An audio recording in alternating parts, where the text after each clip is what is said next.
आज हमारा जो नेक्स्ट पार्ट है पेज नंबर 17। पेज नंबर 17 पे देखो 3.3 जो ये पॉइंट है ये हम स्टडी करेंगे आज। 1848 the revolution of the liberals, उदारवादियों का जो है आंदोलन, ठीक है, 1848 में। ठीक है, उदारवादियों ने किस तरह से क्या आंदोलन किया। कल जो हमने स्टडी किया था उसमें था कि बहुत ज़्यादा प्राइस जो फूड के हाई हो गए थे, ठीक है, और कृषकों ने और बुनकरों ने क्या किया था, रिवॉल्यूशन किया था, आंदोलन किया था, ठीक है। Parallel to the revolts of the poor, जो गरीब आदमी आंदोलन कर रहे थे उसके पैरेलल, पैरेलल मतलब समानांतर, साथ साथ एक टाइम पे एक ही घटना तो घट नहीं रही, अभी आपका पीरियड लगा है, किसी और क्लास में दूसरे का लगा है, बाहर और बहुत सारी घटनाएं घट रही हैं, कोई आ रहा है कहीं जा रहा है, ठीक है, तो पैरेलल चल रही है ना। तो सेम टाइम पे ही poor, unemployed and starving peasant, जो गरीब और बेरोजगार और जो किसान थे बेचारे, ठीक है, भूखे किसान जो है, उनका आंदोलन चल रहा था। And worker in many European countries in the year 1848, ठीक है, 1848 में यूरोपियन कंट्रीज में revolution led by the educated middle classes was under way. एक जो है पढ़े लिखे मध्यम वर्ग का भी आंदोलन उसी टाइम चल रहा था, ठीक है, जिस टाइम ये आंदोलन चल रहे थे उसी टाइम मध्यम वर्ग के जो लोग थे वो भी आंदोलन कर रहे थे। Event of February 1848 in France had brought about the abdication of the monarch and a republic based on universal male suffrage had been proclaimed। ठीक है, फरवरी 1848 में क्या हुआ, जो फ्रांस के मोनार्क क्या होता है, राजा, ठीक है, फ्रांस के जो राजा थे या राजशाही प्रथा थी उसके खिलाफ लोगों ने आंदोलन कर दिया और किसकी मांग की, एक गणतंत्र की मांग की, ठीक है, और क्या किया, सफ्रेज क्या होता है, वोट का अधिकार, और वोट के अधिकार की मांग कर डाली। In other part of Europe where independent nation state did not yet exist, Europe के बहुत से भागों में जो है देश जो है अभी तक आज़ाद नहीं हुए थे, जैसे कि Germany, Italy, Poland, the Austro Hungarian empire, ठीक है, ये जो देश थे, ये पार्ट थे यूरोप के, ये अभी तक इनको क्या हुआ था, आज़ादी, अभी तक इनको आज़ादी नहीं मिली थी। Man and women of the liberal middle class combined there demands for constitutionalism with national unification. तो महिला और जो पुरुष थी वो क्या हुआ, यूनिफाइड मतलब एक ही मंच पर ये इकट्ठे होकर एक रूप से क्या करने लगे थे, आंदोलन करने लगे थे। इसके लिए संविधान की थी, ठीक है, विद नेशनल यूनिफिकेशन, और साथ में क्या था, राष्ट्र एकीकरण। यूनिफिकेशन क्या होता है, एकीकरण, ठीक है, कि जो कई भागों में बांटा गया था देश, कई हिस्सों में राजा राज करते थे, ठीक है, किसी में किसी का राज्य था, किसी में किसी राजा का राज्य था, तो वो चाहते थे कि सभी जो देश के भाग हैं, पार्ट्स हैं, वो क्या हो, इकट्ठे हो जाएं, एकीकरण की भी मांग करते थे। They took advantage of the growing popular unrest to push their demands for the creation of a nation state और ऑन पार्लियामेंट्री प्रिंसिपल, ठीक है, किसके आधार पर वो एक ऐसे नेशन की, ऐसे राष्ट्र की जो डिमांड कर रहे थे या उसका निर्माण चाहते थे, तो किसके ऊपर बेस हो, पार्लियामेंट्री प्रिंसिपल, ठीक है, संवैधानिक या संसद जो प्रणाली हो उसके ऊपर बेस्ड हो, एक कॉन्स्टिट्यूशन, एक संविधान हो उसका अपना, freedom of the press, press को आज़ादी मिले, एंड फ्रीडम ऑफ एसोसिएशन, और विभिन्न तरह के जो संघ थे, संगठन थे, उनको भी आज़ादी मिली। जैसे कि इन्होंने यंग इटली और यंग यूरोप जो बनाया था, ठीक है, ये दो संगठन बनाए थे मैक्सिनी ने, वो क्या थे, गुप्त संगठन थे, यानी कि आज़ादी तो नहीं थी ना संगठन की, ठीक है, अगर आज़ादी होती तो गुप्त संगठन नया बना के ओपन बनाते और जिसका भी मन करता वो उसमें पार्टिसिपेट कर सकते थे, उसके सदस्य बन सकते थे, लेकिन वो अलाउड नहीं था, फ्रीडम या आज़ादी उनको नहीं थी उस चीज़। In the German region a large number of political association whose member were middle class, professional, businessman and prosperous artisan came together in the city of Frankfurt and decided to vote for and all German national assembly, सभी जो ये थे middle class के जो लोग थे, professional, किसी भी तरह का व्यवसाय करने वाले, ठीक है, बिजनेसमैन एंड प्रोस्पेरिस आर्टिसन, यानी कि जो आर्टिस्ट थे, ठीक है, जो नामी कह सकते हैं, जिनका दबदबा था, came together in the city of Frankfurt, Frankfurt जो सिटी है जर्मनी की, वहाँ पे इकट्ठा हुए and decided to vote for an all German national assembly. तो जो जर्मन की राष्ट्रीय सभा थी उसके लिए वोट करने लगे, उसके लिए डिमांड करने लगे, ठीक है, कि नेशनल असेंबली का जो गठन किया जाए। On 18 May 1848 831 elected representatives march in a festive procession to take their place in the Frankfurt parliament convent in the church of saint Paul. Saint Paul एक चर्च था फ्रैंकफर्ट में, वहाँ पे जो 831 क्या थे इलेक्टेड रिप्रेजेंटेटिव, जिनको चुना गया था, ऐसे प्रतिनिधि जिनको चुना गया था, वो एक शाही सम्मान के साथ, बिल्कुल मतलब एक समारोह आयोजित किया गया था, ठीक है, उनको वहाँ पे शपथ दिलाई गई, जो कहाँ पे आयोजित किया है, सेंट पॉल, ठीक है, एक चर्च था एक। They drafted a constitution for a German nation to be headed by a monarchy subject to a parliament. तो एक ऐसे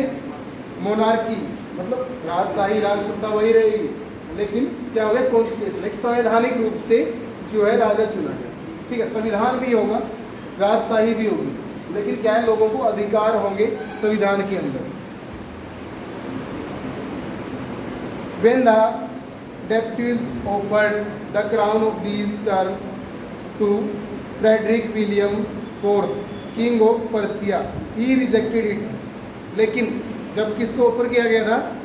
फ्रेडरिक विल्हेम, ठीक है, उसको किंग था जो पर्सिया का, ठीक है, फोर्थ किंग जो पर्सिया का था, उसको ऑफर किया गया, लेकिन उसने क्या कर दिया, रिजेक्ट कर दिया गया। And joined other monarchs to oppose the elected assembly, और जो दूसरे राजा थे उनके साथ जा मिला, ठीक है, किसके खिलाफ खड़ा हो गया, जो नेशनल असेंबली का गठन किया गया था, जिसमें कौन थे 831 मेंबर, ठीक है, जो चुने गए थे उनके खिलाफ खड़े हो गए थे सारे राजा मिलजुल कर। While the opposition of the aristocracy and military became stronger, ठीक है, तो opposition था, ठीक है, जो उनकी सेना वगैरह थी, सेनापति वगैरह थे, वो सब क्या है स्ट्रोंगर, मजबूत थे, उनसे ज़्यादा ताकतवर थे। The social basis of parliament eroded, तो जो सामाजिक ढांचा था पार्लियामेंट का उसको दबा दिया गया, ठीक है, जो इलेक्शन हुआ 831 जो उम्मीदवार चुने गए, ठीक है, उन सबको पार्लियामेंट को क्या किया गया, दबा दिया गया। The parliament was dominated by the middle class who resisted the demands of worker and artisan and consequently lost their support, ठीक है, तो पार्लियामेंट जो बनी थी वो किससे बनी थी, मिडिल क्लास के लोगों से, ठीक है, जिसमें कुछ किसान थे, कुछ प्रोफेशनल थे, ठीक है, कुछ बिजनेसमैन थे, कुछ आर्टिस्ट थे, तो इन सबसे मिलकर बनी थी, ठीक है। तो धीरे धीरे क्या हुआ, उनका सपोर्ट खत्म होता गया, कोई उनकी हेल्प नहीं कर पा रहा था।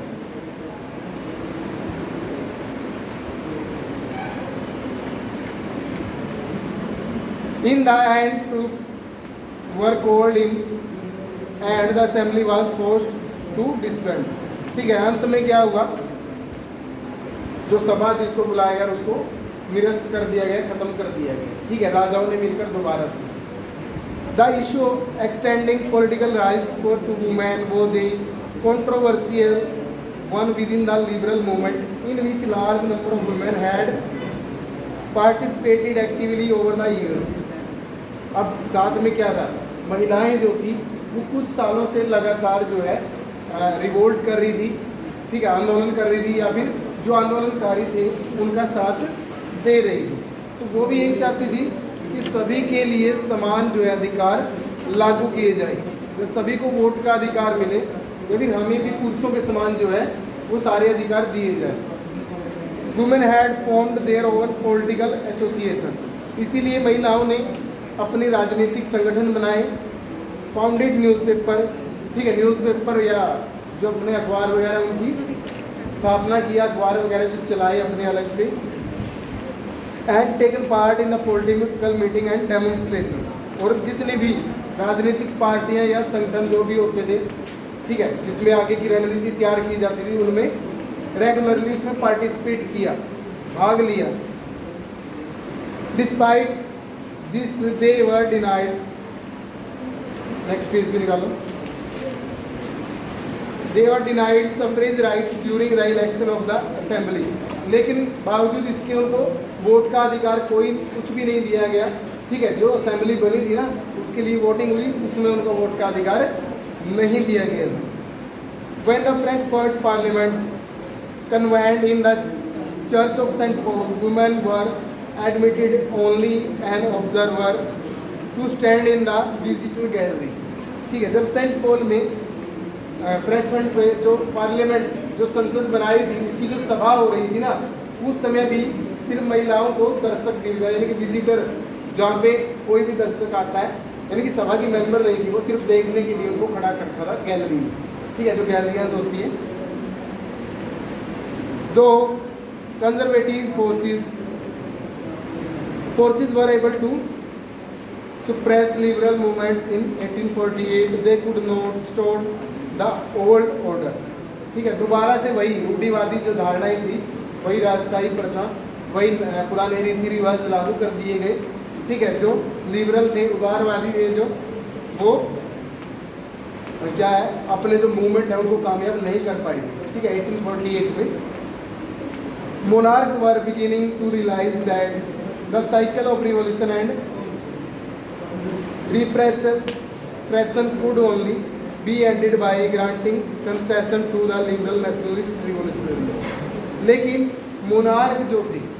या राजा जो थे, उनको पता लग गया था कि जो उदारवादी चाहते हैं उनके कुछ न कुछ मांगे माननी पड़ेगी, नहीं तो क्या होगा, आने वाले कुछ समय में बहुत ज़्यादा विरोध हो सकता है, ठीक है। तो उनकी कुछ मांगे जो है वो मानने के लिए तैयार थे। Hence, in the years after 1848, the autocratic monarchies of Central and Eastern Europe began to introduce the changes that had already taken place in Western Europe before 1850। जो पश्चिमी यूरोप में 1815 से पहले जो चीज़ें लागू हो गई थी, जैसे कि वोट का अधिकार, 21 साल तक के युवाओं को वोट का अधिकार दे दो, ठीक है, थोड़ा बहुत उनको क्या है, एम्प्लॉयमेंट वगैरह दे दो, नई जो सरकारी कंपनियां खोल दो, उनमें रोजगार मिल जाएगा उनको, ठीक है। तो इस तरह की चीज़ें जो 1815 से पहले हो चुकी थी पश्चिमी यूरोप में, अब वो कहाँ, केंद्रीय और पूर्वी यूरोप में भी होने की उनकी संभावना थी, क्योंकि राजाओं ने डिसाइड किया था कि इनको हम जो है थोड़ा बहुत जो उदारवादी हैं उनके जो मांगे हैं उनको थोड़ा बहुत पूरा करें। Thus, serfdom and bonded labor were abolished both in the क्या हुआ? Thus, serfdom and bonded labor were abolished both in the Habsburg dominion and in Russia। तो जो serfdom और bonded labor यानी कि बंधुआ मजदूरी थी या दास प्रथा जो थी, उसको खत्म कर दिया गया, समाप्त कर दिया गया। The Habsburg rules granted more autonomy to the Hungarians in 1867, ठीक है। जो हैब्सबर्ग में और नए नए जो रूल्स थे, नए नए जो कानून, यानी कि उदारवादियों को जो है जैसा वो चाहते थे, ठीक है, वैसे नियम थोड़े बहुत और लागू करते गए 1867 तक। नेक्स्ट पॉइंट है हमारा, ठीक है, आज के लिए इतना ही करते हैं।